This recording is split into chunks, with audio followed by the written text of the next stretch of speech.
초기 창업하시는 분들 아니면은 창업한 지 얼마 안 되신 분들, 그걸 한 번에 여기에서 정리를 좀 해봤다고 할 수 있고요. 제가 지금 자영업은 6년 정도, 이제 법인으로 제조업은 이제 2년 하고 이제 한 2달 정도 됐네요. 겪었던 그런 어려움과 그다음에 창업 초기 이제 대출의 종류와 조건, 그다음 꿀팁 같은 경우를 이제 말씀드리겠습니다. 사업을 시작하면서 필요한 대출에 대한 정보는 이제 광고가 좀 많고 정보를 찾기 좀 힘들더라고요. 근데 저는 이제 실제 제가 겪었던 일들과 아는 정보를 말씀드릴 예정이고, 일단 한번 말씀드려보겠습니다. 우선 이제 대출은 직접 대출과 대리 대출로 나눌 수 있어요. 이게 무슨 뜻이냐면은 직접 대출은 이제 적격하다고 판단이 되면 신청한 기관에서 직접 대출을 해주는 거. 그러니까 직접 대출을 해주기 때문에 직접 대출이겠죠. 그 다음에 대리 대출은 이제 개인 사업자분들 신용보증재단 뭐 많이 이용해 보셨을 텐데, 거기서 보증서를 발급해주고 그 발급한 받은 보증서를 가지고 은행을 가잖아요. 그게 이제 대리대출, 보증서를 끼는 게 대리대출이라고 보시면 됩니다. 그리고 직접 대출과 대리대출이 중요한 이제 이유는, 사업을 하면서 매출에 비해 이미 한도를 쓰고 있는 경우는 대리대출을 신청하게 되면 거절당할 확률이 높아요. 그러니까 이미 직접 대출을 쓰고 있어요. 매출이나 업력에 비해 뭐 자본금에 비해 많이 쓰고 있는데 뭐 보증서를 발급받으려고 하면은 거절당하는 경우가 좀 있어요. 그렇지만 이제 직접 대출 같은 경우는 매출이 부족하고 다른 곳에서 좀 쓰고 있더라도 다른 기관에서 직접 대출을 실행할 수가 있어요. 그럼 대리 대출 기관은 이제 신용보증기금, 그 다음에 기술보증기금, 신용보증재단 이렇게 있고요.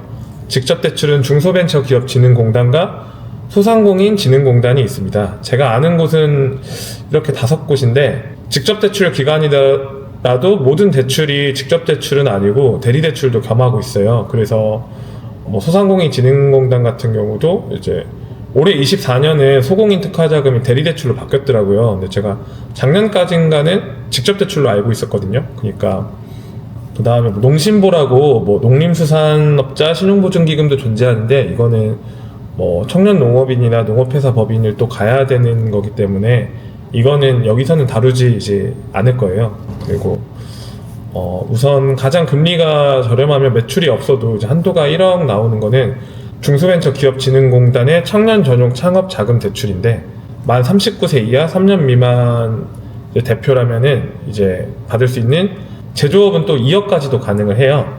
이제 다만 모두에게 해주는 건 아니고 서류 전형을 이제 통과하게 되면은 이제 PT 발표 심사를 보게 됩니다. PT를 하고 이제 적합하다고 최종 승인이 났을 경우 이제 중진공에서 직접 대출을 실행해 주는 거고요. 또한 꿀팁이라면은 이제 제조업도 2억까지 나오고 뭐 이것도 서류 뭐 PT 있긴 한데, 청년 창업 사관학교를 이 영상을 보시는 분들은 그것도 염두에 두고 있을 거라고 생각을 해요. 청년 창업 사관학교를 이제 졸업하게 되면은 1억까지는 서류는 그냥 거의 면제고, 그래도 좀 가점이 있는 걸로 알고 있어요. 근데 이미 뭐 제조업이 아닌데 1억을 쓰고 있다고 하면은 청창사를 해도 추가로 이제 자금 못 받을 수 있고, 이제 제조업도 2억을 이미 다 받고 있다면 청창사랑 관계없이 대출이 거절당할 확률이 조금 있습니다. 그리고 이제 앞에서 대리대출하고 직접대출의 말씀을 드렸는데, 이제는 내가 어떤 걸 신청해야 할지 좀 아실 수 있을 거라고 생각을 해요. 내가 이미 좀 많이 직접 대출을 쓰고 있다면은 대리 대출은 거절당할 수 있으니까 이제 다른 기관에, 아까 말씀드린 중소벤처기업진흥공단이나 소상공인진흥공단에 직접 대출을 알아볼 수가 있고요. 그 다음은 이제 대리 대출 기관인 신용보증기금과 기술보증기금, 그 다음 신용보증재단, 이 3가지를 얘기할 건데요. 신용보증기금과 신용보증기금은 이제 매출, 그 다음에 신용, 재무제표 이런 거에 따라서 이제 보증을 해주는 거고, 기술보증기금은 이제 말에서도 그렇듯이 그 기술 특허가 있는 그런 기업들이 매출이 조금 적고 이렇게 하더라도 기술력을 믿고 이제 대출을 해주는 거고요.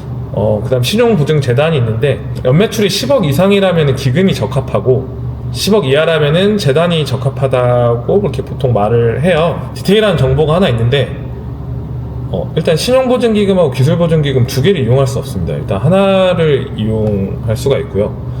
문제는 기술보증기금에 대출이 있더라도 신용보증재단에서 그 자금을 받을 수 있는 자금 조건이 되면은 나오는데, 재단을 쓰게 되면은 재단을 갚기 전까지는 기금을 쓸 수가 없습니다.